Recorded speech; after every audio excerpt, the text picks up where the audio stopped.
I'm really disappointed with them. Yeah. Okay. I'd like to call to order the Avalon City Council meeting of Tuesday, February 7th. Would please stand for the Pledge of Allegiance. And begin.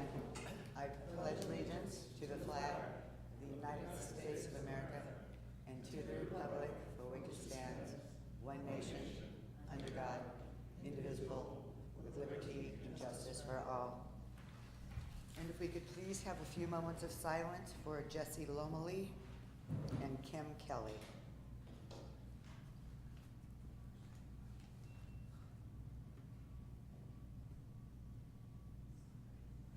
Please be seated.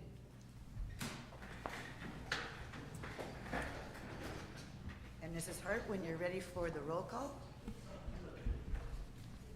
Councilmember De La Rosa? Here. Councilmember Lavelle? Here. Councilmember Schickling? Here. Mayor Pro Tem Ponce? Here. Mayor Marshall? Aye. And for the record, City Attorney Scott Campbell is joining us via Zoom. As is Lisa. Okay. Are there any announcements or written communications? No? Okay. Department head reports.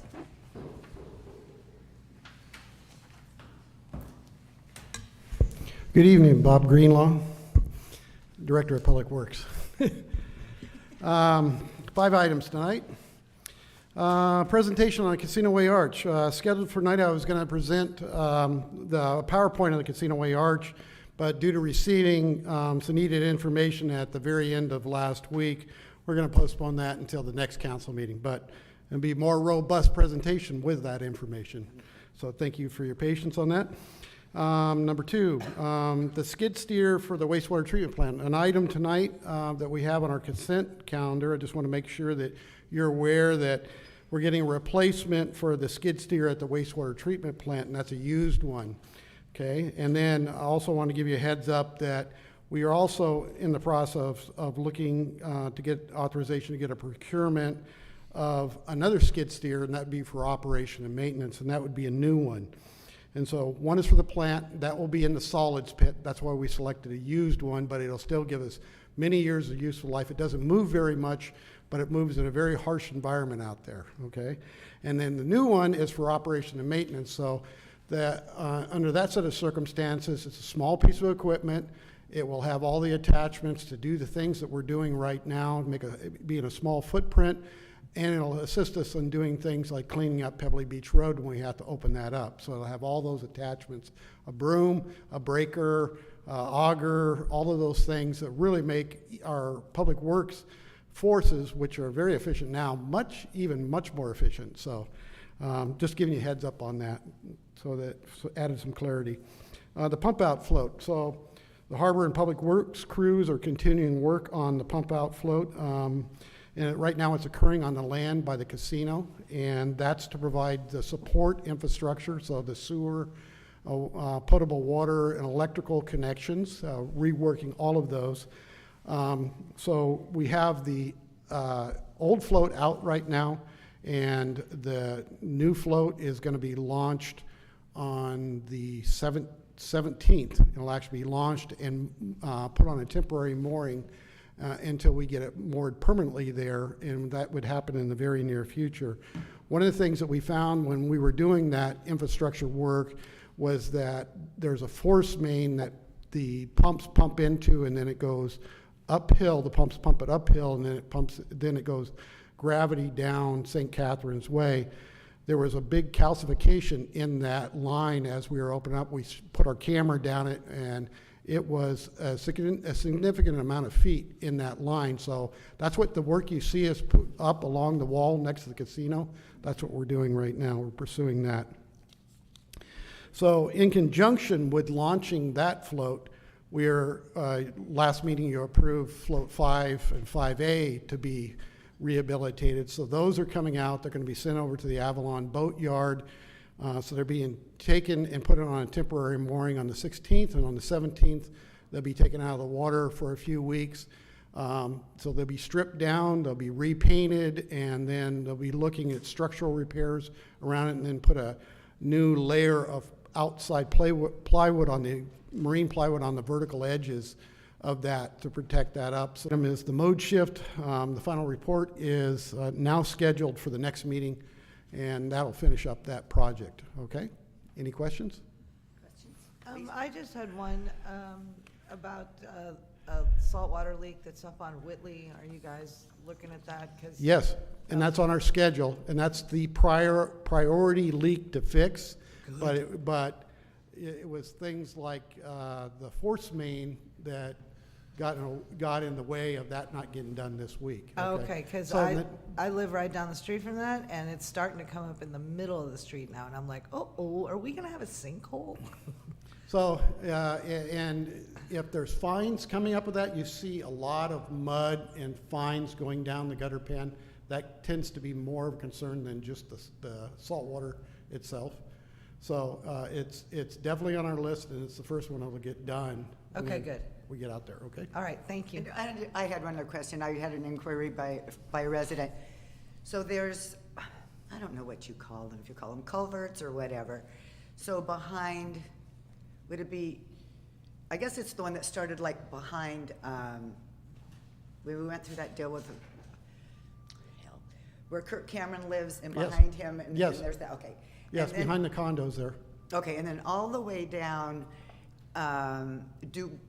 I'm assuming that's our responsibility, and has that been looked at? The concern was that there's a lot of debris in there, and if we have another storm, it's gonna end up Okay, wherever it ends we'll look up. at it within this next week, but that was cleaned out by the folks at, I think it was 383. Up That came in top. for the encroachment permit. Yes. And that was one of the conditions that we put on them for that encroachment permit, was they had to keep that ditch clean. Yes. And so they need to do that all the way down to where it goes down between the Cameron Ratty property.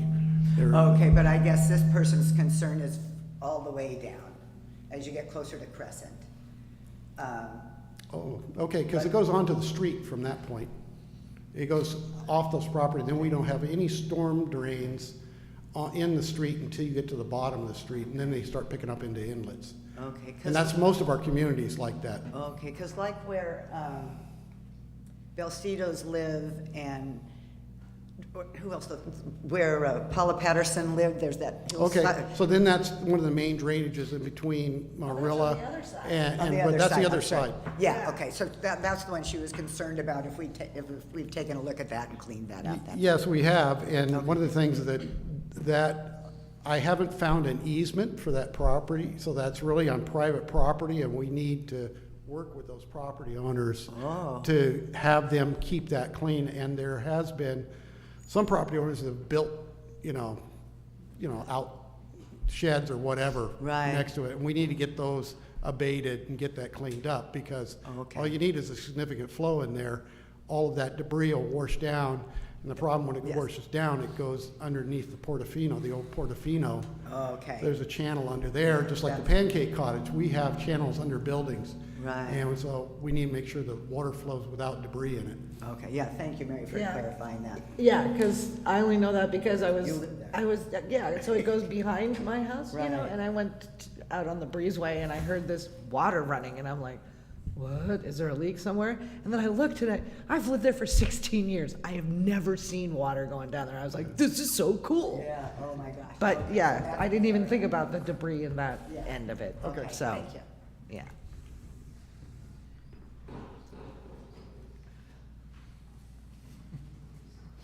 Well, good evening, Madam Mayor, City Council members. In case it's not readily apparent, I'm not the harbor master.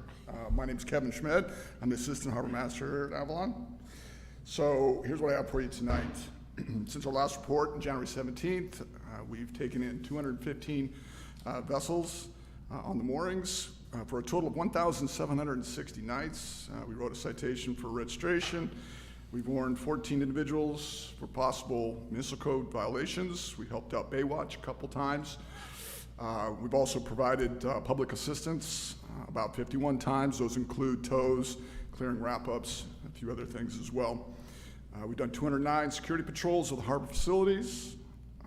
Also, as I was looking at the monthly activity report for January, we are down a bit from last January for number of moored vessels and revenues. There's several possible reasons for this. Obviously, The most likely is, Weather. see, how easy is this? Weather, so we looked into it, and it's kind of interesting. In January, this past January, we had 8 days under gale warning. We had 16 days under some sort of small craft warning or advisory. And going back in our records, which goes back, our electronic records go back to 95, that's the most numbers of days in a single calendar month under some sort of weather watch. Also, Bob mentioned the removal of floats 5 and 5A. That's going to happen here very shortly. The harbor master has been in contact with Express, the cruise ships, the tenders, make sure we coordinate how we're going to take care of business while those floats are out of service as well. That happens on the 16th. We also, again, Bob mentioned that the new pump out float, we're pretty excited about that. That goes in the water. The launch date is the 17th, so it'll be on a mooring for a while. Then we'll eventually put it in place and adjust the moorings on that as well. So that's what I have for you tonight. And is this Saturday not underwater cleanup? The 25th, yes, the 25th. 25th. So yeah, whatever date Oh, that we got is. a few more weeks. Right, 25th, Okay. I believe that's the date. Yes. Is the Okay. underwater cleanup. Great, that's a wonderful event. Yeah, Yeah. Any other questions of our Assistant Harbor Master? all good. No? Thank you. Thank you. Thanks, Kevin.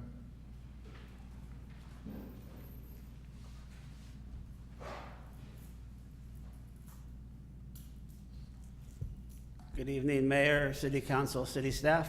Michael Alegria, Fire Chief. In January, we started off with 79 total calls. 48 were medical and 31 fire. Our ladder truck, our mechanics are working hard to put our ladder truck back together. It's been out of service for over a month. Needed some major repairs because it was from 1988. So they got, instead of doing 2, they did all 4 of what needed to be redone. So that should be back up by the end of the week. Wow. Next week, I'm going to a conference with one other guy from the department to talk about our favorite very high severe fires, very high hazard fire severity zone.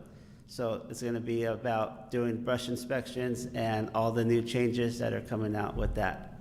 So it's going to be a very informative one with stuff that I will report back to council. Great. Any questions of our question? Nope, thank you.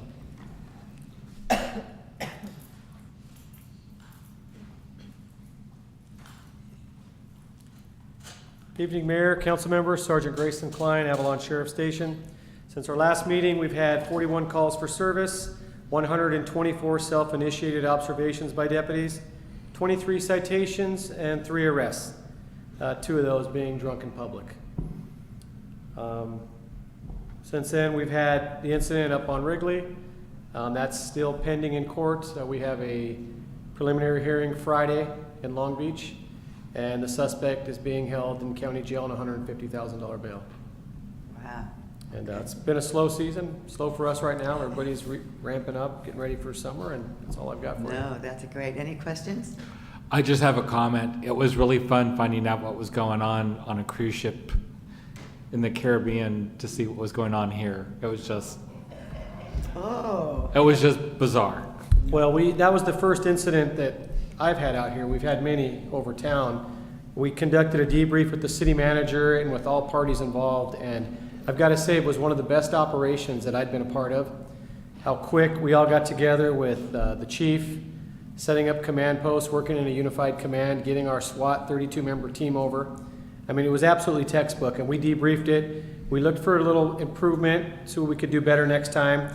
One of them was working on communication, so our PIO is going to be working with Devin to get information out to the community quicker. But as you can imagine, with the staffing we have here, I really don't have time to send out a text or a Instagram post when I'm on point holding my pistol on a door. Right. So we're working on that so we can expedite that, and that was really one of the things that we came out of that meeting with. But as far as Mike and everybody that worked together, we all were really happy with the way it turned out. Well, being that far away and watching it was very impressive. And to get the message that something was going on and being able to get the follow-up, it was great. Yeah, the alert system was awesome. It really was. The good thing for everybody involved, it was a $4 million house with a $4 million door. Yes. Or, yeah, we're glad you're okay. If it was a half an inch, it would have been, Yeah. serious for somebody on the other side. Yeah. Yeah. But it turned out great. As far as an incident going, it was pretty Yes. cool to be a Yes. part of. Yes, thank you. We're glad you're okay. Yes, ma'am.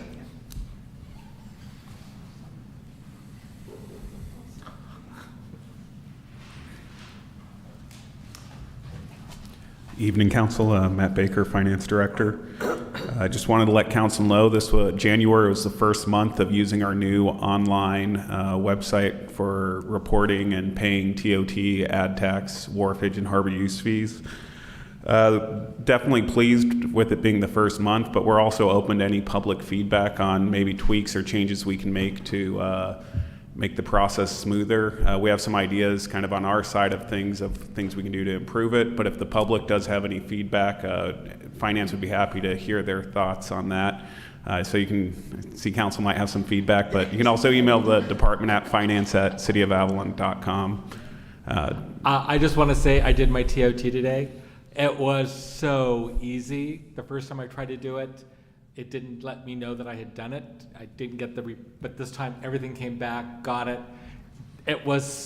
It's so easy. Thank you for the system. We've had some hiccups along the way, but by and large, it's been a great process. So I do want to thank Devin for all her help training my team and getting us up to speed. So, other thing I just wanted to point out, we've had some delays finalizing the audit, but I hope to have the financials presented, if not at the next meeting, by the first meeting in March at the latest. A combination of factors, including me catching COVID when we had auditors on site, have kind of contributed to these delays, but I hope to have them for you soon. And then lastly, we're already starting on the budget process for fiscal year 24. Hard to believe it's only February 23 and we're fiscal year 24 coming up. And so we'll be presenting out a kind of a schedule, if not at the next meeting, at an upcoming meeting on. My goal is to try to do it similar to how we did it last year, where we broke up the budget into chunks over a number of meetings, and that way we can receive feedback from council and the public kind of as we build the budget. Nice. And so with that, if there's any questions. No, but I got a call from a resident today, very happy with the website. I think she paid for her vehicle registration online. She said it was just easy. She feels like her information is very secure, and so kudos to everyone. Okay.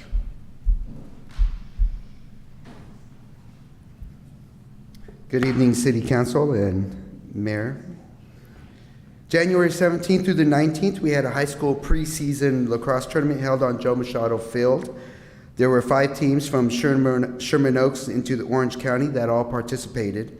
Over 100 kids participated, and each of the kids brought parents, siblings, and extended family. It was projected to be close to over 400 people who came for this event specifically. All stayed on the island for 2 nights, stayed in our hotels, ate in our restaurants on a traditionally off weekend. They loved it so much, they'll be hosting the tournament here again next year, and hopefully to bring 8 teams this time. These are the type of events we are trying to produce, achieving one of our department goals of utilizing our field to bringing a diversity of sports to expose our youth to, as well as creating an engaging experience for our visitors. Youth basketball signups are online right now, and they are trending to have more participants right now than our youth soccer program. So we're starting to see more and more kids coming out to play the sports. Evaluation day will be February 20th with the first games on March 5th. You can sign up now at cityofavalon.com. Our community has become more comfortable utilizing our new website. We have seen upticks on our online reservations, from sports to facility rentals. We have had really good reviews on how much easier the system is from the older one. And the process is even easier with our facility rentals, with less people having to come in, and we can approve the rental as well as invoice online, and they can just pay online. Like everything else, we had some hiccups earlier on, and as we got better with the system, the public got better with the system. So we feel like we're just really tapping into what it can do. One of the things that's been really nice is like the day when we had to cancel soccer because I was sick that day. I was able to put a push notification out, and it went directly to everybody who signed up, went directly to their phone. So they didn't have to check Facebook or anything. They got push notifications. So if you are going to sign up online, please make sure you do mark for those push notifications so you can find out what's coming up, as well as if there's been any changes to schedules. We are going out to bid this week for the fireworks and the barge for the 4th of July. That is coming up again. This year's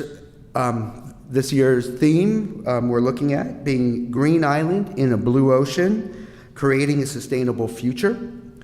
We feel like this is appropriate due to the fact of SB 13 coming out, teaching us about recycling, and all of us having to go through that process now.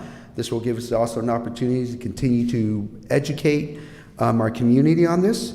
We're thinking of the categories of electrical vehicles in this, outside of just the regular golf carts, but electrical vehicles, also best use of recyclable products. So we're excited for all the different things that we might be able to do with this theme this year. Last but not least, we have a couple of high school teams that made the playoffs this year. Both of them coached by Avalon employees. Miguel Bonilla, who coaches the girls soccer program, is in the first round starting tomorrow, but they will be playing over town, so hopefully they'll win, which will allow them to come back to the island to have a second round game here. The girls basketball program, coached by me, we won the league this year, and we have our first round playoff game here on Catalina Island, starting at 5 p.m. on Thursday. So I'd like to wish myself and my team good luck as well. All right. Thank you. Do you have any questions for me? Do we have our lacrosse team? We don't. We used to. I know that it sparked a huge conversation about bringing it back, because we do have somebody in David Zeller who had brought it originally to the island. They actually won a Sunset League championship within 2 years, but there were some issues with being able to onboard it onto the Long Beach Unified side. But that's a conversation that might come up, because it's, like I said, the more exposure they're getting, the more excited kids are to see it. It's an exciting sport, and maybe down the road we will, as long as we keep bringing these sports over. I Yeah, think right. we'll see Be it. cool. Yeah. I was on the boat when a bunch of the teams came over, and I was like, okay, we don't have a lacrosse team. No. What? So, but yeah, the kids were very excited about it. Yeah. I'm Oh, glad yeah. it was a success. That's cool. Thanks. Did we have some of our kids up there watching the lacrosse games? We had a lot of kids go up to watch it. Yeah, because one, it's a bunch of high school boys, so we had a lot of high school girls going up there to watch that game, and then wherever the girls are, the guys follow, and so there was a lot of people who watched, who went up there to watch those games. Any other questions? Okay, thank you, David. All right, thank you. City manager report. Thank you, Mayor, Council. Congratulations to those teams. Dave, you don't have to be the only one congratulating yourself, so I'll congratulate you. Couple housekeeping items. Just want to remind everybody, we have vehicle registration officially beginning Tuesday, February 14th, running through April 3rd, 2023. You can register, pre-register, and pay online at the city's website under vehicle registration. We encourage people to do that. We know this is the first vehicle registration season with the website, but please do that if you can. It makes it much easier up here on staff. It'll make it much easier just to put the stickers on the vehicles rather than go through the whole registration process. Reminder to the public, City Hall will be closed Monday, February 13th and Monday, February 20th in observation of holidays. And we have just a report on the Middle Ranch Reservoir. We're at 753.7 acre feet. And my meeting with Edison yesterday, we are officially out of stage 1. They had filed and it's been approved. Great. So we are officially out of stage 1, which is obviously great news. They'll be here, Edison reps, at the next meeting to follow up with some of those things and point out that now that we're out of stage 1, one of the things they want to point out is that restaurants do not have to pass out bottled water because that's just adding more plastic bottles to the other side that we're trying to fix, which is the landfill. So when we go up and request a glass of water, they need to comply? Well, they don't have the excuse of that we have to give you bottled water. Oh, okay. I'm not Okay. gonna say they have to comply, but Yeah, okay. the excuse is gone. The other items that I want to talk about, we've had some good news here since the beginning of January. We had a pretty productive month when it comes to grants. And I'd like to publicly acknowledge, so far since January 1st, we have been notified we received $2 million for the Pebbley Beach Road federal fund earmark highway infrastructure program. Thank you to Congressman Lowenthal, Senator Padilla for all the help getting this. This is going to go a long way to helping us shore up Pebbley Beach Road and the revetment project that's going on there. We've received notification for the FTA ferry grant program of a $5 million that will go to Mole Phase 2. This is through Metro. This was an application that was processed really last fall. We scrambled around to get that in, and that was very successful. That has been awarded. And then the Five Corners, we've been notified that Metro will recommend funding to SCAG, and their next meeting is April 6th, the Regional Council for SCAG. So that'll be going to them for approval. So, now, Mayor, I know you and Michael are both, I believe, on that. If you can carry the water for whatever we need to make sure, we'd certainly like that. That's fully funding that. So I want to thank and recognize a number of people that led to all three of these. A lot of hard work went into these projects. And first and foremost, Bob Greenlaw, Eric O'Donnell, Aliana Gonzalez, Audra McDonald, and Matt Baker. Spent a lot of time getting this, and this is the only way we can really get these projects funded and make them happen. And it's encouraging to see, because now these things are a reality and we have to get them done. So hopefully soon you'll start seeing some action. And that's all I have, I believe. Thank you. With regards to SCAG and the regional board, can we, if we haven't already, write a letter to all the SCAG? Absolutely. Okay. Absolutely. Excellent. And I can get you the details on that you can put in regarding that specific recommendation. Right, Yep. okay. Because in the committee that I'm in, they don't deal with that so much. They, it's housing and all that kind of stuff. Right. So the regional council. Okay, good. City attorney?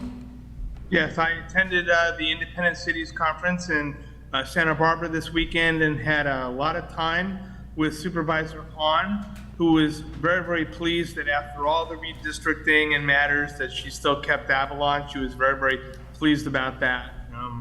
And so it was just good for me to talk to her and say how appreciative Avalon is of everything that she does. Yeah, thank you. Thank you very much.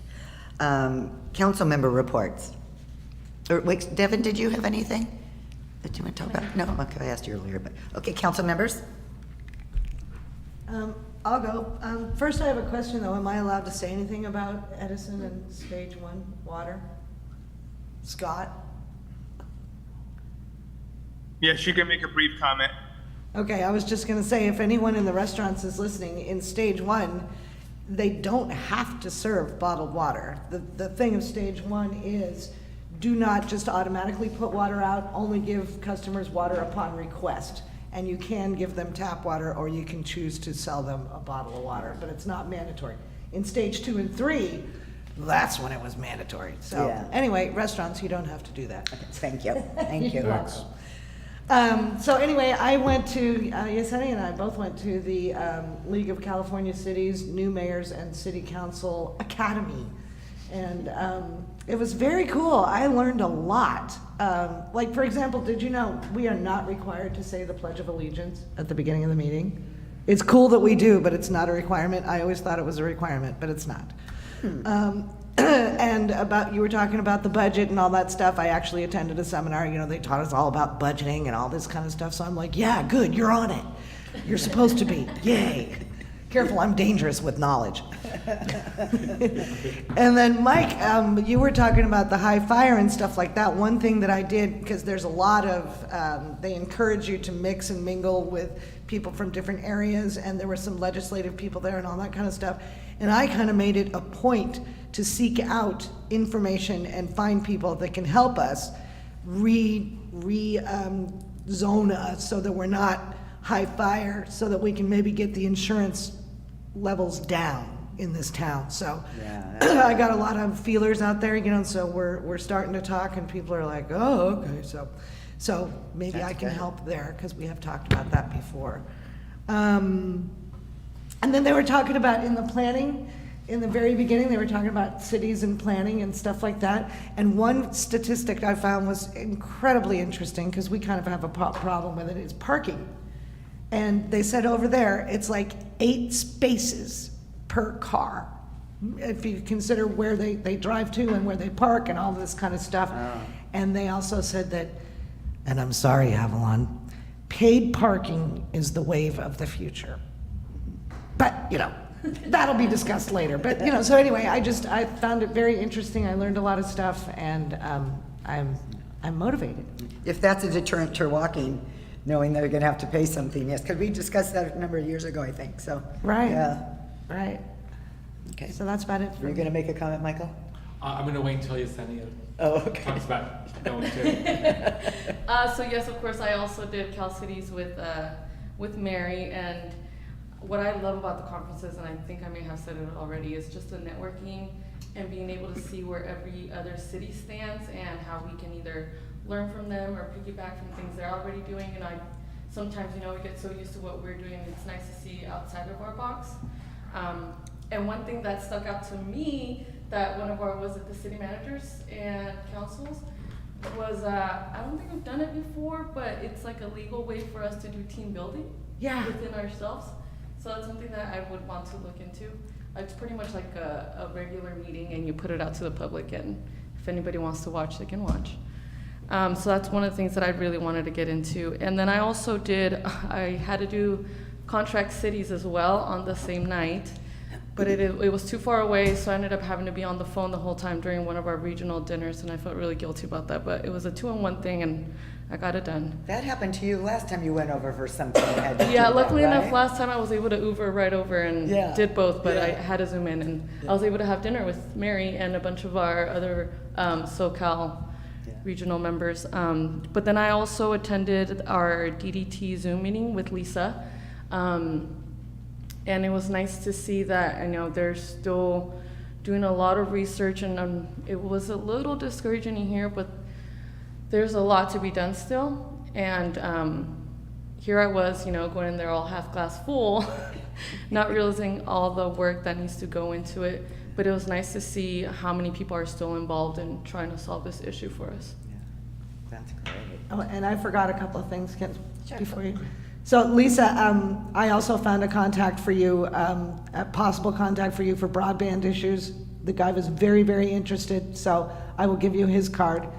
And then I just, excuse me, I just wanted to remind everybody that tomorrow night at the Toyon, there is the town hall for whether or not we can get dialysis at the hospital. And I know that that's been a major issue for people in this town, and I've tried to get the word out as much as possible, but if anyone is going through it or knows somebody going through it or think you might go through it or just want to know about it, I encourage everyone to go to this town hall, because I think it's like a really good step forward that the hospital is actually having a town hall and soliciting our input stuff. So go for that. I'm gonna beat you, Lisa. I just would like to commend you guys for going to these. If they see our face and they know where we're from, they're going to listen to us if we have issues. It's just real exciting to see that you guys are continuing. Education is good, always.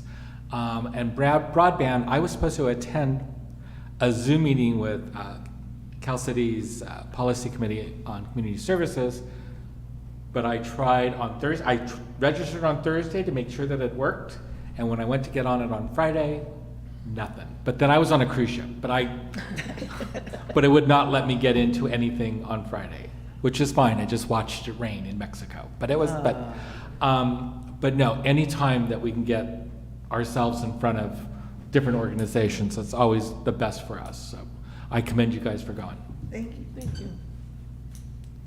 Lisa? Yeah, can you guys hear me okay? Yes. Okay, perfect. Yeah, for sure, I'm really proud of our council for being involved and getting educated and continuing to outreach on behalf of the city and its citizens. It was a busy couple weeks in between the last council meeting and this one. So attended that DDT meeting with Yesenia. I do have a time to meet set up with a professor from UCSD to learn a little bit more about some of the information we were given. There was just some discussion regarding kind of what they found preliminarily and then what they're going to do next. But to give you this scope and size of what they're looking at, the project discussion was more of, we need to do more study to see just how big the area is, as opposed to here's how we now attack it and clean it up. Also attended a broadband meeting with representatives from Senator Lena Gonzalez's office, along with the connectivity groups that included Jim from the Philip Catalina team, along with members of the city. Thank you, City Manager Maestros, for joining us on that one. And then also both Catalina Broadband and AVX had people on the call as well. So got to meet with some of their representatives and discuss kind of what the needs were and where we're headed. And then also just discussing the need for funding at this point.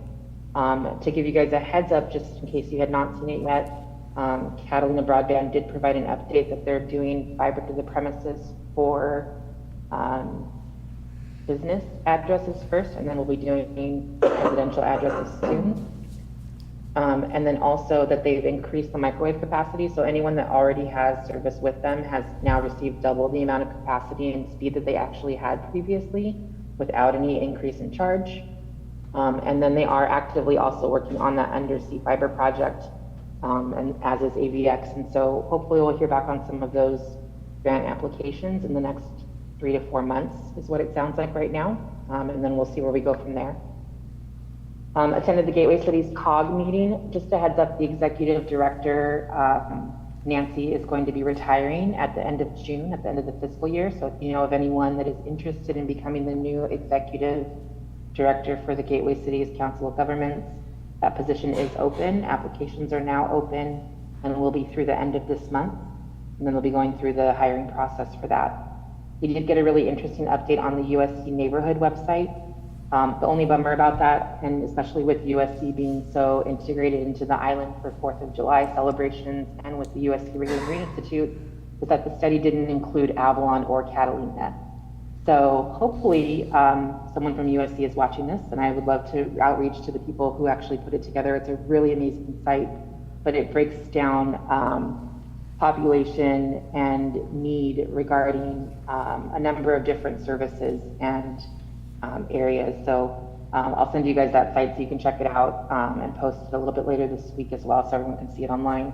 But it has a number of different ways that they're taking data and telling stories to inform the public on a variety of topics that are important to everyone. Gabby and Devin will be really proud of me. I filed my Form 700 this week. I also attended the lacrosse tournament with a bunch of high school girls. It was really fun. We had a really good time trying to figure out the rules. And also attended Denise Ratty's going away party, and I'm so thankful to her. And also just want to wish City Manager Dave Maestros a happy 1-year anniversary. Thank you so much for all the work that you've both taken on and have done so far with the city. I'm super excited. Yeah, just a lot of business stuff going on. I'm out of town this week up in Stockton, so that's this view behind me right now that you can see from Jen and Jordan's house.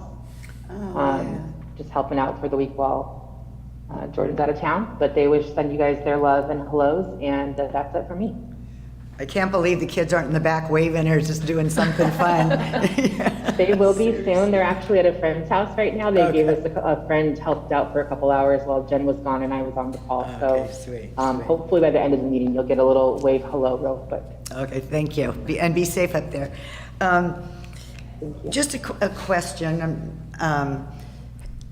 How's it going with CR&R and environmental services, and are they going to be coming back and telling us education and any good things they're going to be doing? They are. We've been working with them on a pretty regular basis on a number of issues, as you know, including the landfill project, so that's kind of taking priority right now. But yes, Julie, I know Julie's coming back, and I'm not sure if she's coming back 2 weeks from tonight or the first meeting in March, but she'll be back through, yes.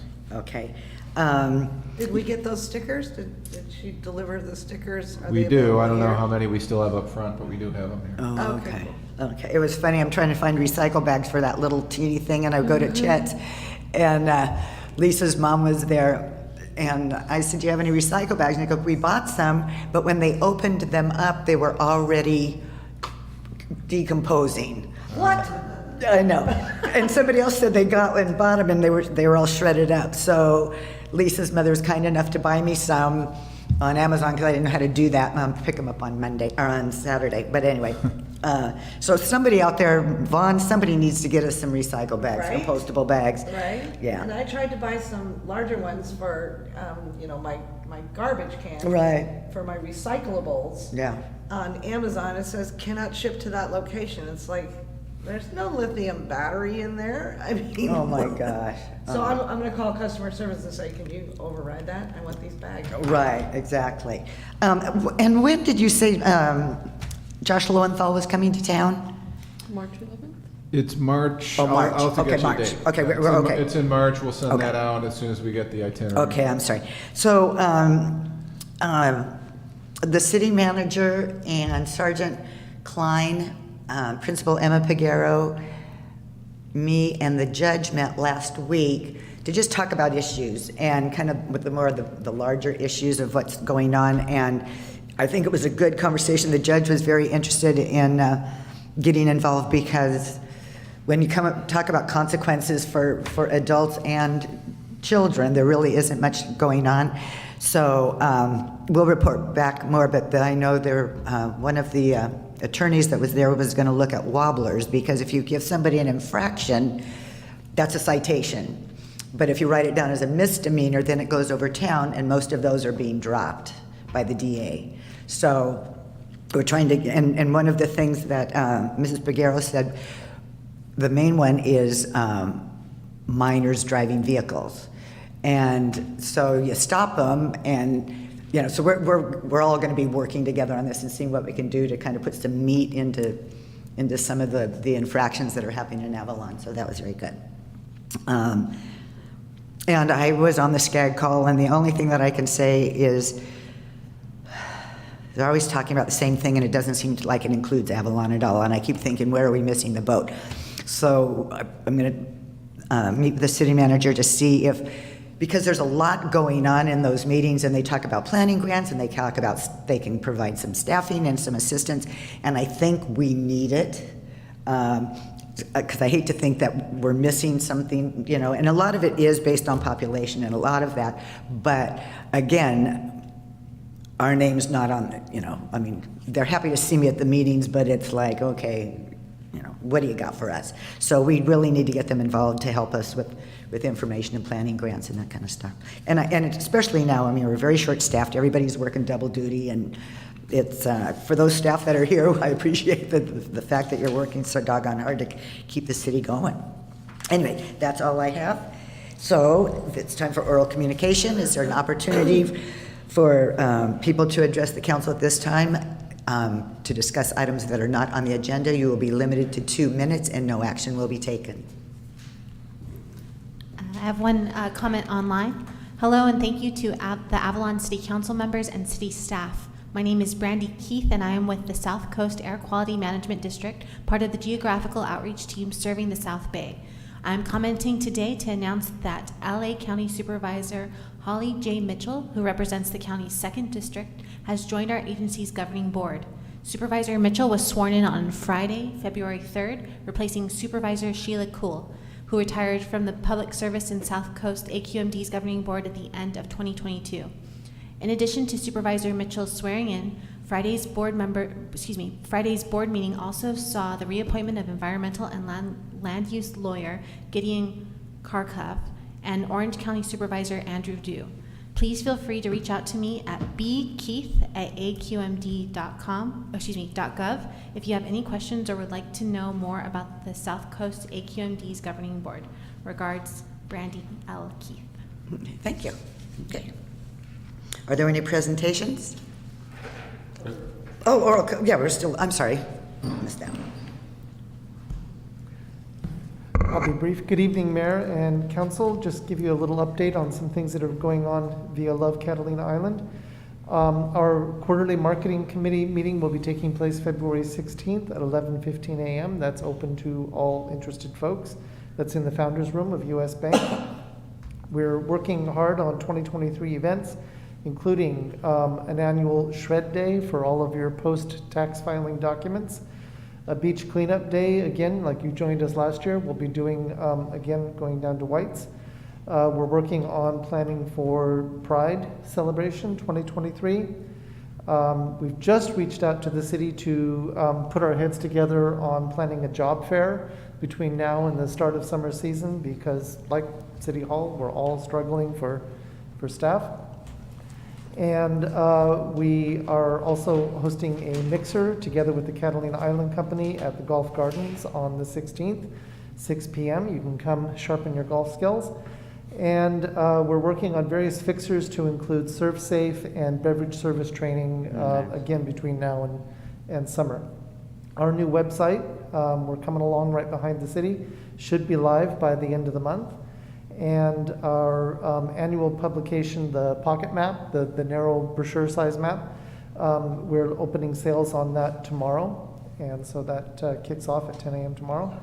And on March 6th, for those who have a recurring calendar save for the third Thursday of the month, our March board meeting will not be on the third Thursday of the month. It will be on March 6th instead.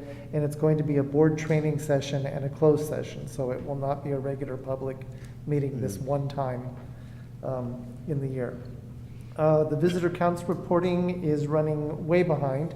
We have been dependent on some key staff members at the reporting agencies who've been away on vacations, and so we don't have either December or January data on some of the key segments. So very much on my mind, but doing as much as I can to get the information as soon as I can.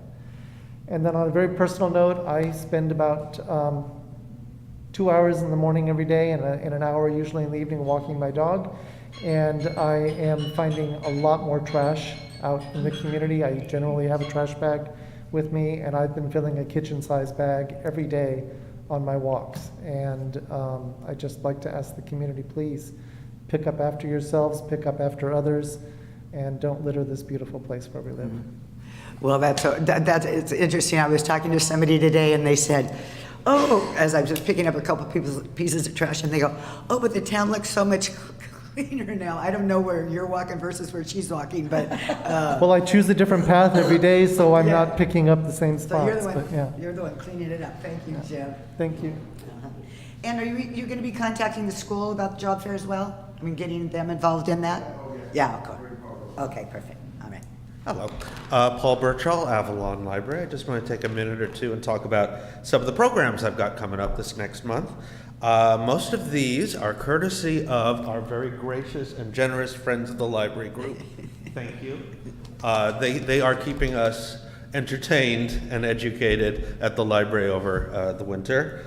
Coming up in a couple weeks, the 16th, I have a concert with the performer Bela Bela. She's going to do a bilingual Spanish-English musical concert for the whole family. Kids intended, but it's going to be kind of fun. I've heard great things about her at the other libraries, so I wanted to have her out here. Coming up, starting on the 14th and on the 28th, I'm going to have Chuck Liddell out to the library, and he's going to talk about history and local stuff. It's a nice thing. I'm scheduling it for cruise ship days, because I noticed when we did this years before COVID, you'd get a really mix of really interested visitors and some of the older, locals who like talking about, no, you got that one wrong, or it was this one. And it's a lot of fun. Chuck is asked to do it twice a month. I'm excited to welcome him back. Let's see. Story time is still going on every Saturday. Saturday at 11 o'clock. If you want to see me ham it up, that now is your chance. I think I forgot my flyer for it. No, right here. Chinese calligraphy. I'm going to do, not me, but I'm going to have a teacher by the name of Emmy Lamb. She's a visiting artist. She's been out to Avalon a few times before. She's really engaging with children. She is going to do a very beginning Chinese calligraphy class. You'll learn how to do, I think, 25 radicals, which is the little pictographic images you do. That's going to be on the 22nd. I'm going to try a games club. This is an experiment because I don't want kids to come in, and kids can come in, but I don't want them to grab, Monopoly pieces and throw them at each other and stuff like that. So we're going to try a games club. If it turns out to be fairly civilized and wonderful, I might try and do it 2 times a month. I got a lot of games in the back. And my bosses have said, yeah, bring out the games. Just make sure you clean them up afterwards for health reasons. And then I've still got crafts Tuesdays and Saturdays. Today I had paint your own ceramic ice cream cone, and I think I'm going to do something with mosaics on Saturday. Those are a little more informal. They're my kit bags. Please come to your library. I also am getting all the bestsellers. I have a copy of Spare, the Prince Harry book. Wow. It is rotting on the hold shelf. Whoever checked that out, come and grab it. It's just sitting there. Anyway, thank you very much. Thank you very much. Okay. All righty. No more presentations? Consent calendar, please, City Manager. Thank you. Tonight on the consent calendar, we have minutes, seeking approval of the minutes from December 20th, 2022 regular council meeting. Approval of warrants, total expenditures for January 9th, 2023 through January 27th, 2023, totaling $855,072.69. Item 3, findings to continue to hold remote teleconference virtual city council meetings pursuant to Assembly Bill 361. And just by the way, I've heard from Scott Campbell that don't have to read the full recommendation. He decided to tell me that after our 21 item agenda. So thanks, Scott. You're slipping, A little Scott. bit of aging there, sir. Thank you.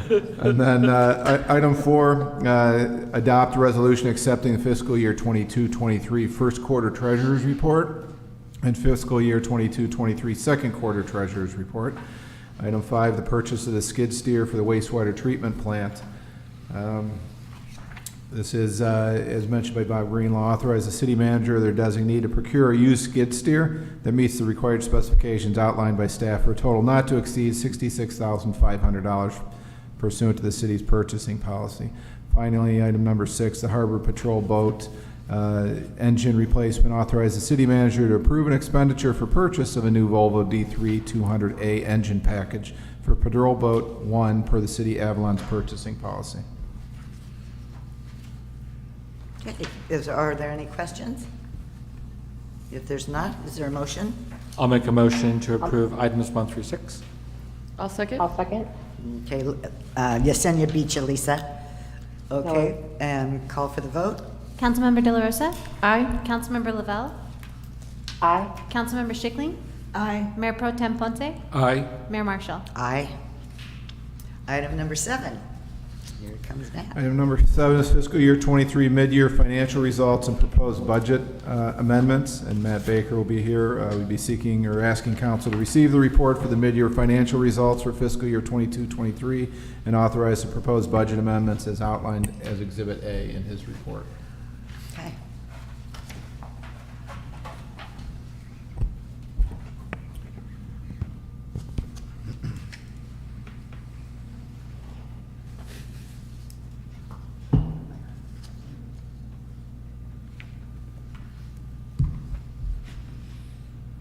We can't hear you. I haven't started speaking to Scott. Sorry. Okay. We're pulling up the presentation, so I just wanted to make sure it was pulled up first. Good evening, council.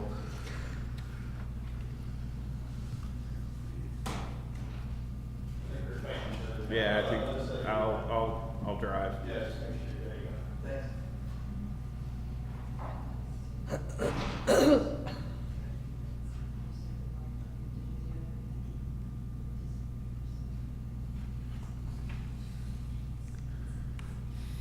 So as an overview, this is kind of the Cliff Notes slide, if you will. So if you don't want to pay attention to the rest, this is kind of the key points on this slide.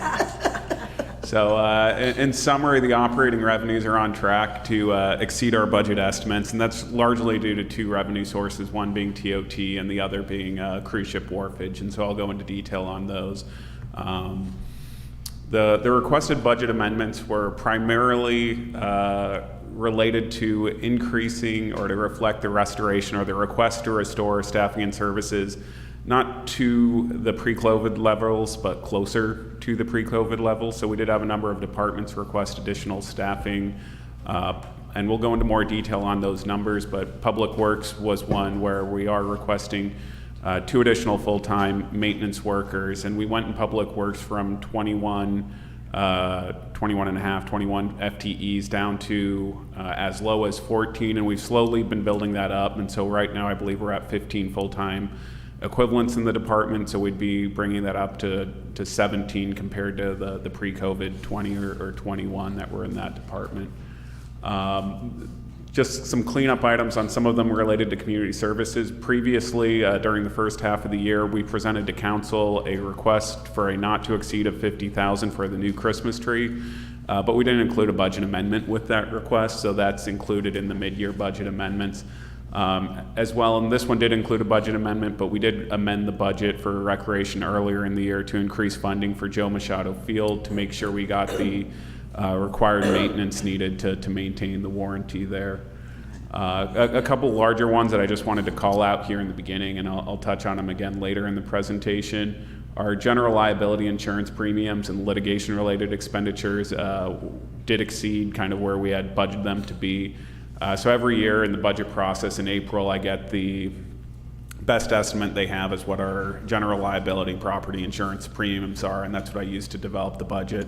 And this year the actuals came in slightly higher, and so there's, I believe, a $14,000 request, which is a lot, but it's relative to the $600,000 that we spend in general liability insurance, and that number has gone up over the years because a lot of the cost increases you're seeing in other insurance markets, municipal insurance pools are experiencing the same challenges, whether it's payouts related to fire damage in some cities or payouts related to settlements for police incidents and whatnot. So the insurance market right now, we are really seeing an increase in rates there, as well as we did have a major litigation over the first half of the year, which had some litigation fees with it. I did my best to estimate what those costs were going to be back in the spring, but we ended up going over kind of where I had budgeted, and it wasn't just me, I was in discussions with Dave and BB&K as well. And those weren't BB&K expenditures, as for our outside counsel related to those litigations, but it wasn't a small dollar amount. I believe we were requesting another $100,000 for those litigation costs. So I just wanted to call attention to those. Lastly, some of the amendments really more relate to when we have high increased revenues or revenues exceeding our expectations. Some of those revenues have expenditures tied to it, whether it's credit card fees or the chamber allocation. And so I did request in the budget amendments increases for those, so that way we can make true-up payments during the second half of the year. Again, we wouldn't be truing up more than the 22% that we are obligated to pay the chamber, but I put an estimate in there of what our final TOT number can be, so that gives us some flexibility to work with the chamber on those true-ups that they're owed. And then lastly, the last few slides of the presentation are just going to go over the kind of the current status on the capital projects. I'm going to present it more on how much we've spent versus how much we have budgeted. If there are specific questions on the projects themselves, I'm sure Bob will be able to speak to those, but I'm really more covering it from a cost or a budget standpoint.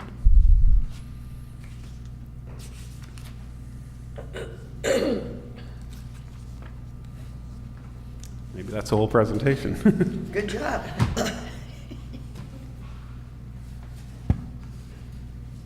Truly, that's it?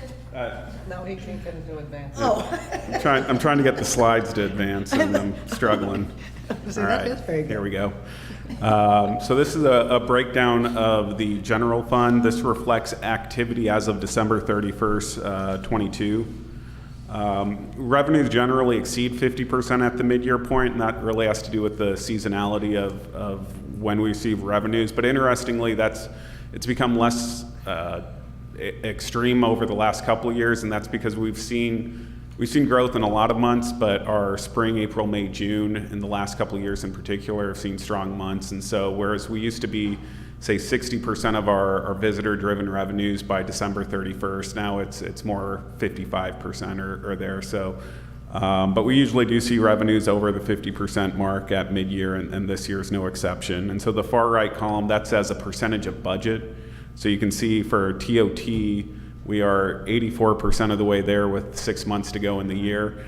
That's a number I'm going to look at in next year's budget. My plan is to go significantly, well, depending on the activity we see in the next half of the year, really start considering the last 2 years in that number. I'll still strive to be conservative in that number, but that's too conservative, if you will.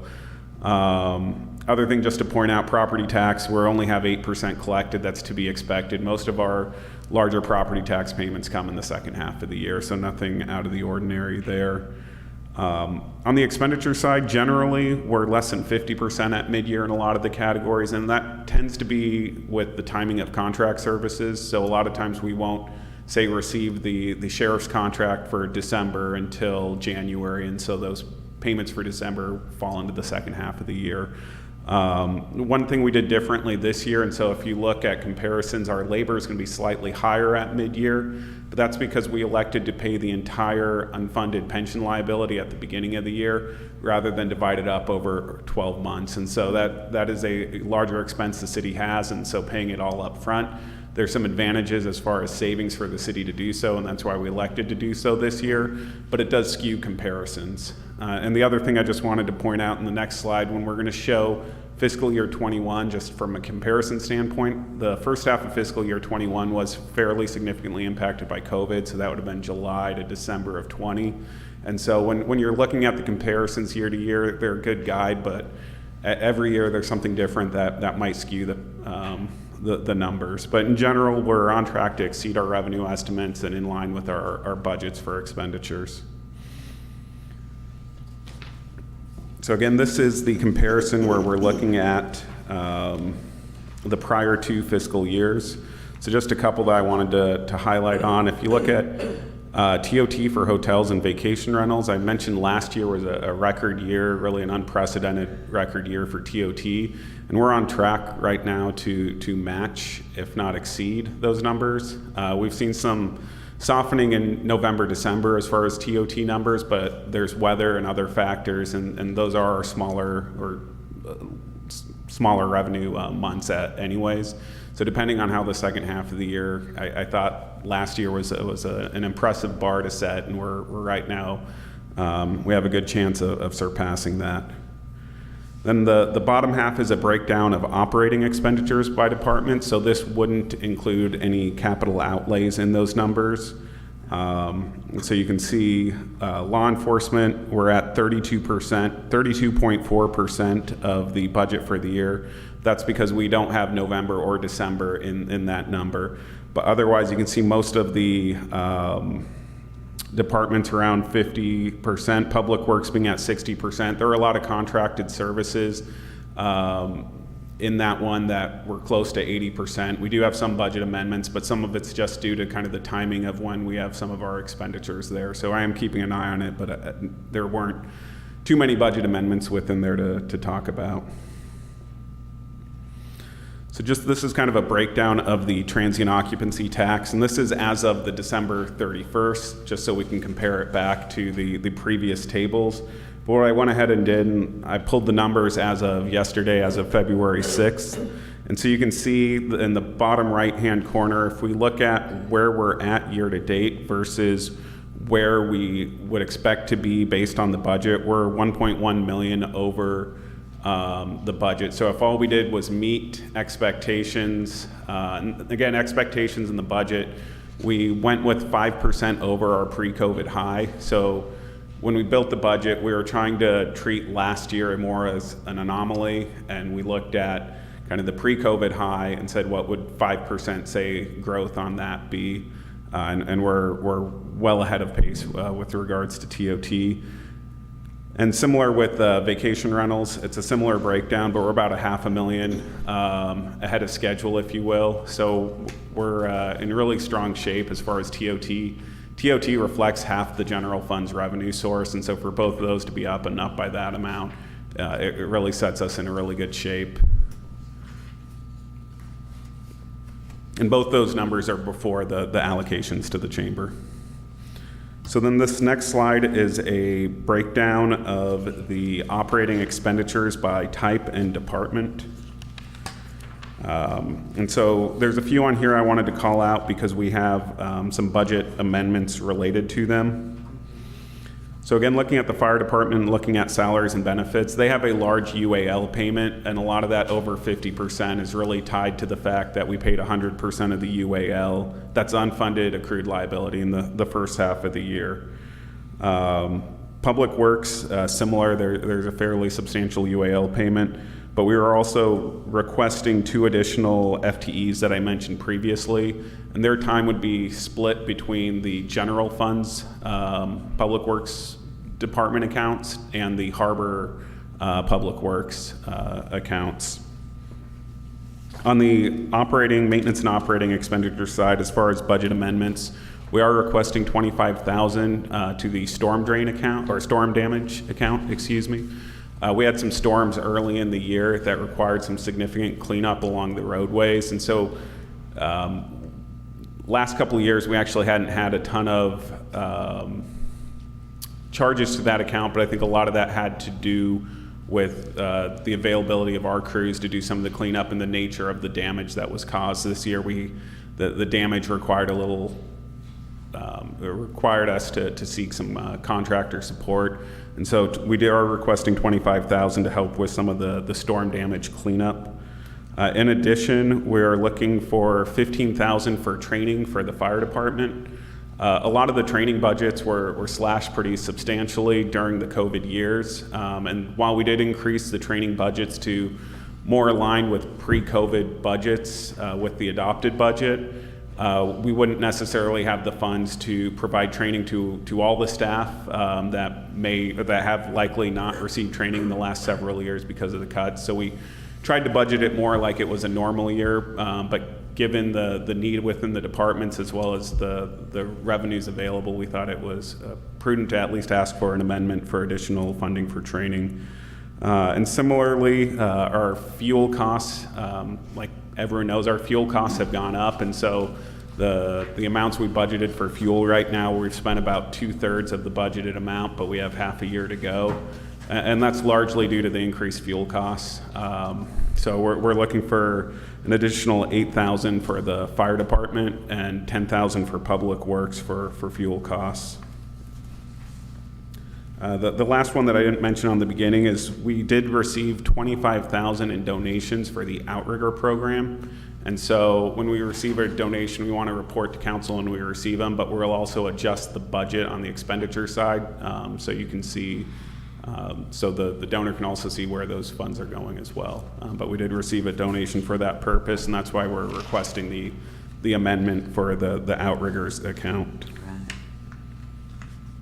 And so those are, in general, the budget amendments requested related to the general fund.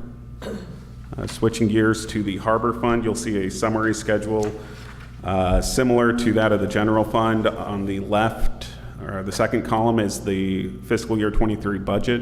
The column to its right is the mid-years as of December 31st, and then a percentage of budget.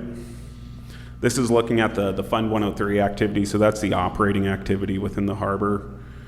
On a positive note, other revenues, if you look, are at 85% of where we had budgeted. A major number in there is our harbor transfer fees. In the last few years, we've been budgeting $100,000 in that account. Again, it's a very difficult account for me to plan for because in some years we've been as low as $70,000. The last couple years we've been closer to $300,000, and so that's why we're 85% right now of where we had budgeted. Revenues are on track to at least meet or exceed. Again, like I mentioned earlier, cruise ships were at 74% of the budgeted amount, but we still have half a year to go with those numbers. When we were building the budget for the cruise ships in the spring, occupancy rates on the boats were closer to 60%. And so while I assumed there was a good likelihood that we would see those rates increase to the kind of the pre-COVID near 100%, from a budget standpoint, I wanted to be conservative, and so I used 60%. But we really started seeing in June, even May, ships come back with full ships, and we've seen that through the first half of the year. And so right now we're already $250,000 ahead of where we would be according to my budget, and if everything goes as well in the second half of the year, we could see another $250,000 for a total revenue potentially of cruise ships close to $1.5 million this year, which is going to be great because we hadn't really planned on that money, and so that's going to allow us to really build reserves within the harbor because we do have some major capital plans going on there in the next several years. So again, this is a breakdown of the mid-year budgets comparing fiscal year 23 this year to fiscal year 22 and fiscal year 21. Just one thing I wanted to point out is if we look at cross-channel and cruise ship wharfage this year, collected through the mid-year, so through December 31st, we had about $2 million in cruise ship wharfage and cross-channel wharfage. And if you compare that to fiscal year 21 mid-year, and so again, that's July 20 to June of 21, we had $900,000, so there's a $1.1 million increase we've seen over those 2 years. Again, there was a suspension on cruise travel and passenger restrictions on cross-channel travel that were impacting those numbers in fiscal year 21, and so it's definitely a strong rebound in the cruise ship revenue numbers. And again, on the bottom, we break down our harbor operations into really 4 categories, not really departments. Administration, that's the harbor master, assistant harbor master, and admin support staff, as well as the insurance costs go into that category, and other administrative costs for the harbor. Operations includes our harbor patrol as well as our dedicated harbor maintenance personnel. And then lastly, public works is the portion of the public works cruise time that's charged to the harbor, as well as contracted services, so the restroom maintenance and the trash collection. So I tried to show a breakdown similar to what we did for TOT, but this time with cross-channel wharfage. So you can see at the mid-year point, right now we're slightly ahead of where we had budgeted to be. But if you compare the first 6 months of the year, this year to last year, we're down actually just slightly. Again, we didn't budget to need to exceed last year just to hit our budget number. And that's largely November, relative to November of 21 was a down month for cross-channel wharfage. And I believe there's some weather that impacted that month. But again, we're still on track to at least meet where we had budgeted.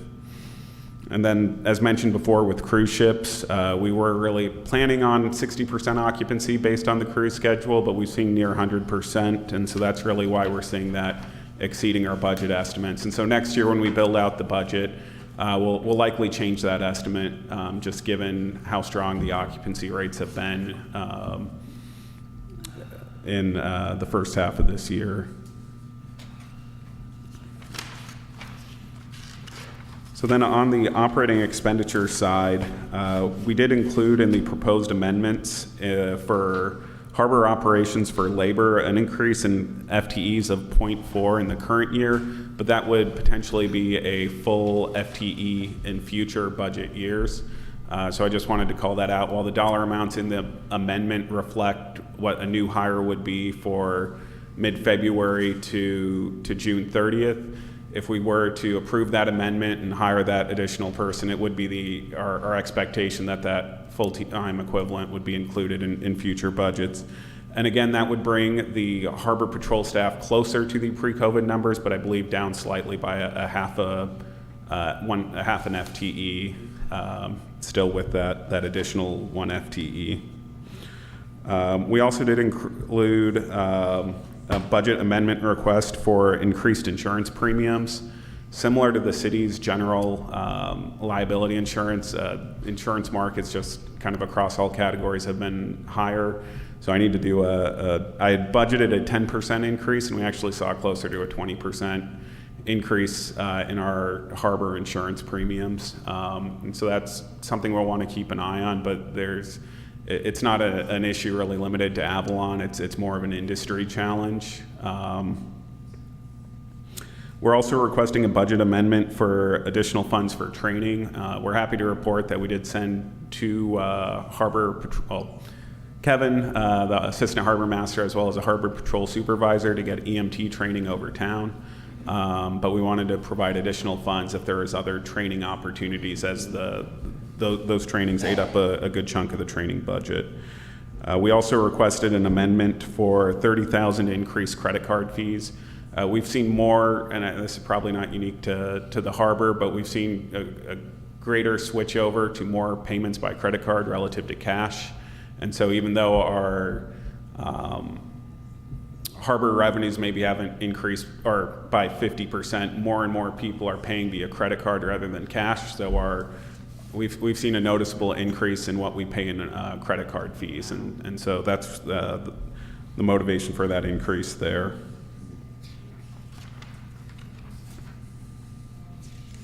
So in the other major enterprise funds, we have sewer, saltwater, and solid waste.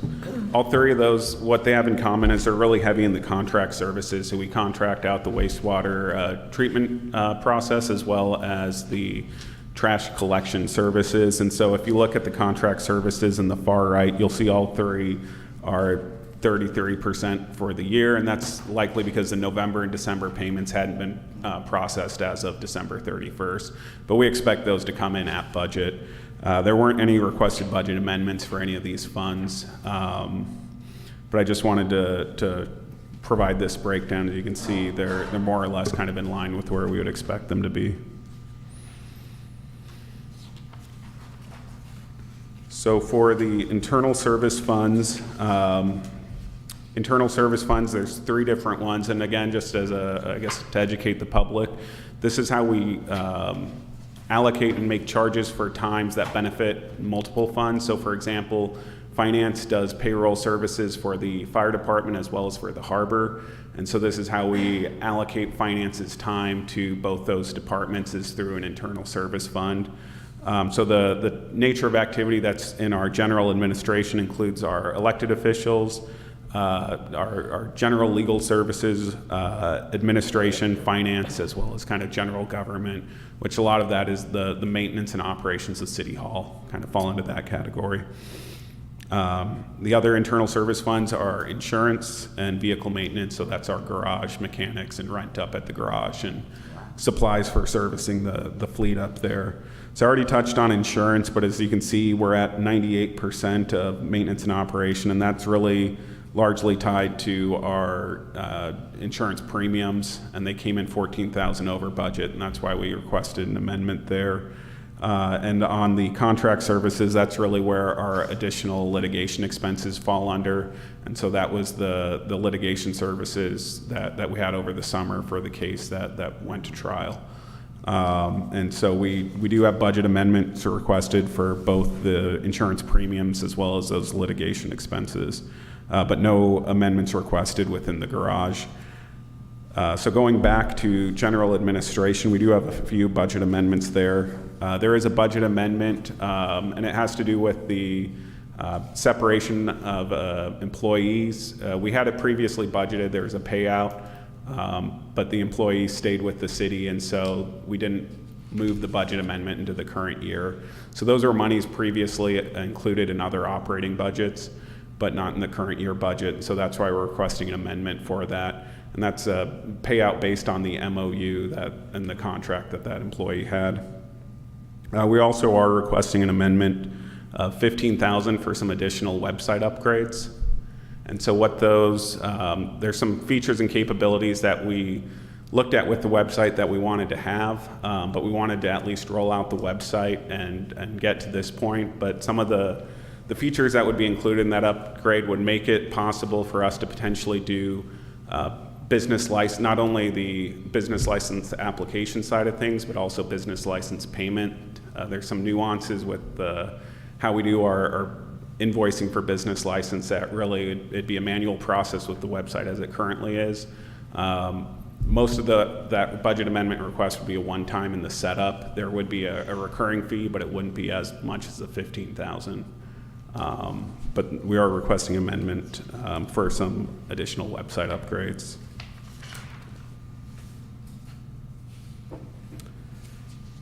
And then going into the capital projects, as you can see, the fire vehicle replacement, we had in the budget set aside $250,000 for vehicle replacement for fire vehicles. We did encumber $250,000 earlier this year for the purchase of a new ambulance. And so really I marked that as spent, showing that we do have plans or earmarks already for those funds.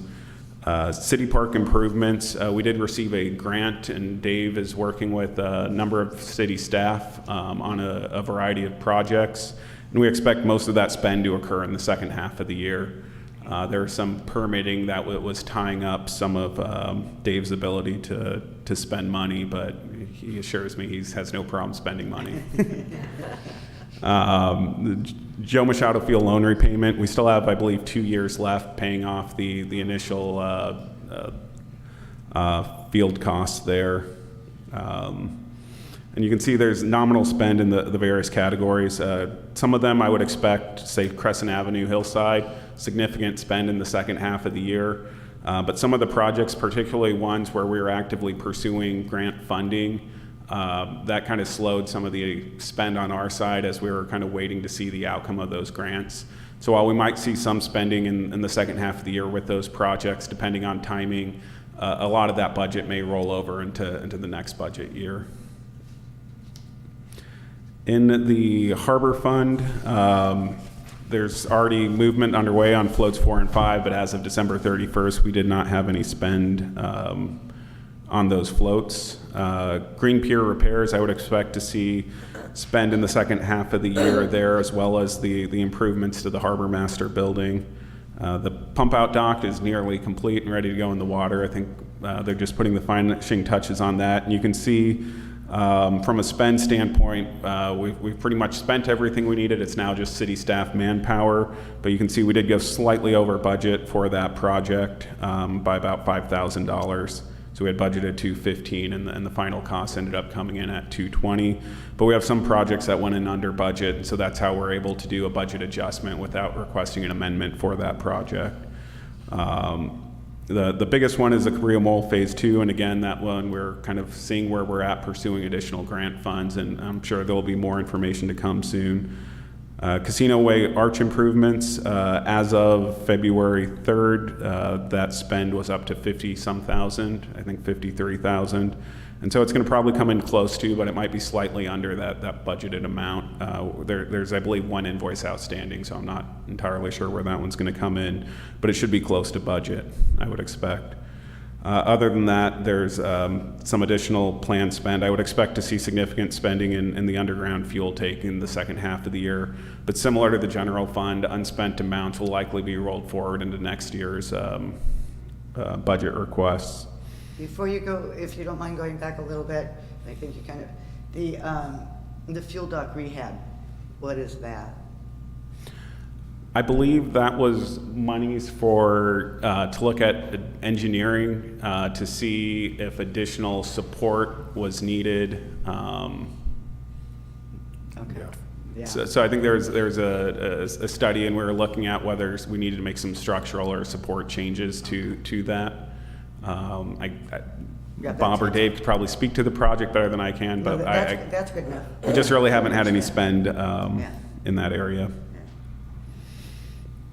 So lastly, these are all the other funds, capital projects. 206 East Whitley, there is movement there, and again, Dave and Bob can speak better to that project, but I would expect to see significant spending there in the second half of the year. Other major projects, the sewer fund, we do have in this current staff meeting a request to purchase new equipment, and that was part of that annual sewer CIP budget. And general administration is some IT upgrades that fall into that, and I would expect we'll spend the full $46,000 this year. So with that, that's the kind of the status. Again, just kind of as a recap, revenues are really strong. Expenditures are on track, but we do have a number of budget amendments requested. And again, we're moving back towards where we were pre-COVID, but we're trying to do that as cautiously as we can. Revenues look really strong. We're seeing some softening right now, but it is the winter season, and as Kevin mentioned earlier, weather, particularly in the winter, plays a significant role in kind of what we do as far as tourism or visitor-driven revenues. As you mentioned, we do have some budget amendments in there, but if there are any questions. A simple question would be, and I guess I could have done the math.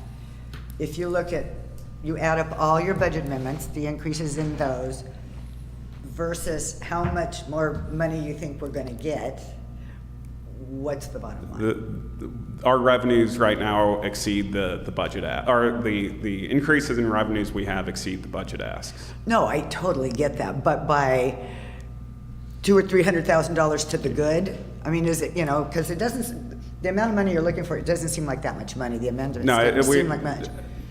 I would expect more than $200,000 or $300,000 in the harbor fund.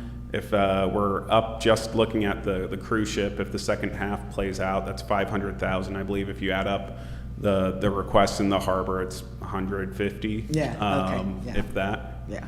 So overall, I do expect us to add to reserves even with the budget amendments. Right. Yeah. I just wondered what that number was. And again, my goal is for next year, at least on the revenue side, to try to get closer to in the budget process where we are actually, so we don't have this. We're off more in a positive way. We're off more in the revenue side than we should be, and it's good news. But just from a planning standpoint, I want to be able to forecast that more in the budget process, so we can have a better idea at the beginning of the year, so we don't have as many mid-year requests for some of these additional items. Well, I think you did a damn good job. So, thank you. So, there's an action required? So in the report, there's an exhibit, Exhibit A, which outlines all of the specific budget amendments. And so if council has any questions with any of the amendments, we can specifically, I believe I addressed them all in the presentation, but we can speak to those. But I guess our ask would be, if council is comfortable with them, would be to receive the report and then authorize the budget amendments as listed in the attachment. Any discussion? Questions? Anything? Then I'll make a motion to receive the report of the mid-year financial results for fiscal year 22-23 and authorize proposed budget amendments as outlined in Exhibit A to this report. Second? I guess I'll second it. Call for the vote. Councilmember De La Rosa? Aye. Councilmember Lavelle? Aye. Councilmember Schickling? Aye. Mayor Pro Tem Ponce? Aye. Mayor Marshall? Aye. Thank you, Matt. It was excellent. Thank you. As always. Thank you, Matt. Okay, item number 8. Thank you, Matt. Item number 8 is the final item on general business for tonight. That's the vehicle citation amnesty program. This is the first action item that we're bringing you coming out of our December discussion regarding vehicles. We are proposing and would ask council to review the proposed vehicle citation amnesty program, and if there's a consensus with council, adopt a resolution establishing the guidelines for this one-time vehicle citation amnesty program, reducing the fine amounts for outstanding vehicle code and City of Avalon municipal code infractions for individuals meeting the eligibility requirements, and certainly open to questions and discussion on this. But the goal on this was to try to, A, work with our residents that have built up, have dug themselves a hole with fines, and give them a way out, and number 2, benefit the city while working within that program. If you see, there's 2 options to this amnesty program, that if you have tickets of $250 or more, the city will work with you to give you 50% reduction on that outstanding fine in order to get you valid with the city, in order to get any liens taken off so you can get valid with the state. So when the DMV is here in April, you'll be able to get valid, you'll be able to get your sticker, and going forward, you'll be in good graces. The second item is an elimination of 100% of the outstanding fines and costs associated with that individual if they sign over that vehicle or cart to the city, and our intention is to have those removed from the island. We believe that there's a large number, as we indicated earlier, 200 to 300 vehicles that are out there that are illegal or inoperable that we would like to start seeing if we can get those removed. So any questions? Well, I think for the sake of the people that are listening, there are approximately 2,425 outstanding citations, accounting for approximately $164,000 in outstanding fines. And one individual exceeds $7,000. So I think, go ahead, Council, what are your thoughts? Just to make sure, these two options are the options we're giving our residents. We're not picking one or the other, correct? Or we are picking one or the other? Each resident could go either way, Okay. one or the other, Just yes. making sure. In terms of what they're presenting, do you see a need to, some of the things we could say, if we wanted, was for citations, forgiveness for individual with 250 or more in outstanding, and we could change that if we felt so. Yes. You know, we could change the 50% reduction in the outstanding fines to something else if we wanted, or elimination of 100% if, yeah. So, I mean, we could play with it if we need be. I think the staff has done a darn good job, but what are your thoughts? I think it looks good. All right, so if they default on their amnesty payment, they get notified by mail, and then they have 30 days to make a payment or request a change in the payment fee. If they fail to contact the city within 30 days, the city may refer the remaining outstanding debt to the appropriate institution for self-collection.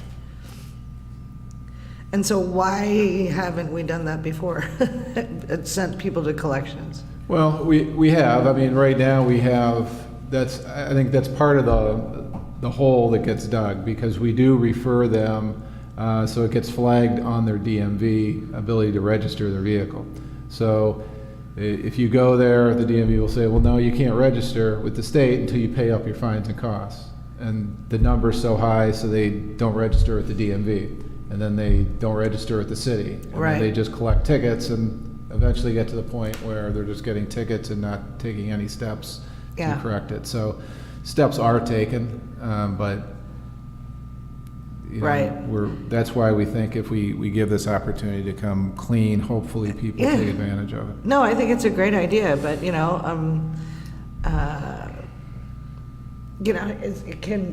can there be like, I mean, if they default too much, can they turn over their vehicle, again? I mean, or is that legal? No, I mean, that's part of what we have structured here, but if they default, I think we would have to revisit it and see where we're at. But yeah, I mean, the goal would be that if somebody's vehicle is getting them into this situation and they just want to get out from under the mess, yeah, our goal is to remove vehicles from the island if we can. I think this is a really good jumping off, definitely. It is. I think it's fair to the city and to the individual. Yeah, yeah. So, and then it doesn't cost the city, if we end up with 200 vehicles, it doesn't cost us any money to ship them back, right? Because they've already been paid for a round trip? The barge end of it, correct.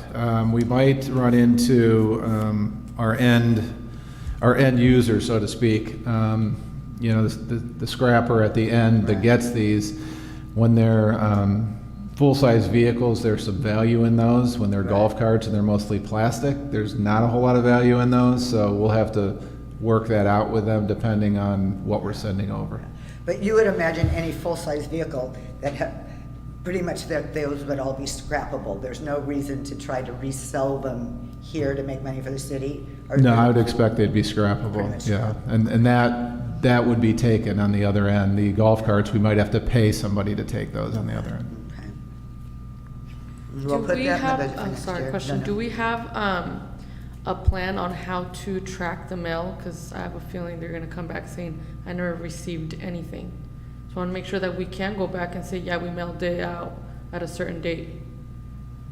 I'm sorry, track which mail or what part It of that? says, on an amnesty payment, plans will receive notification on default by mail. Then the participant will have 30 days to make a payment or request change in payment fee. So I just wanna make sure that people don't come up here and say, oh, I didn't receive anything. Yeah, I mean, generally, we do track it by certified, do use certified mail. Okay. But we'll make our best efforts to make sure we communicate that. Okay. Well, and the PO box that they give us or whatever is on their, you know, their application, so if it were me and I thought something was important, I would try to make the change of address. But people will say what you're saying, I Yeah. get it, Yesenia. Right. Is there any way to also do a notification through our website? So the application form will be available on the website, so they'll have the opportunity to add their email as well as their PO box on the website form, and then we can definitely email them, but the formal acknowledgement would come by certified mail.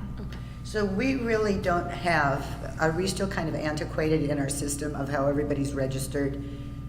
Is it just those pieces of paper in there? Because if it was on, if we could find somebody to put that stuff in the computer, and then,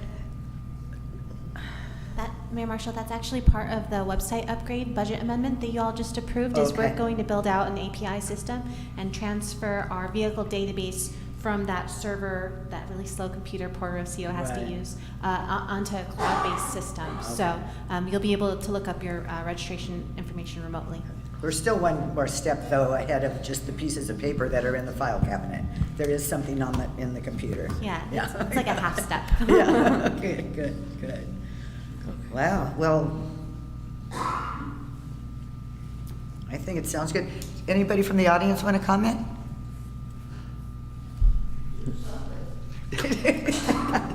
Okay. This is a start. Yeah, that's a good one.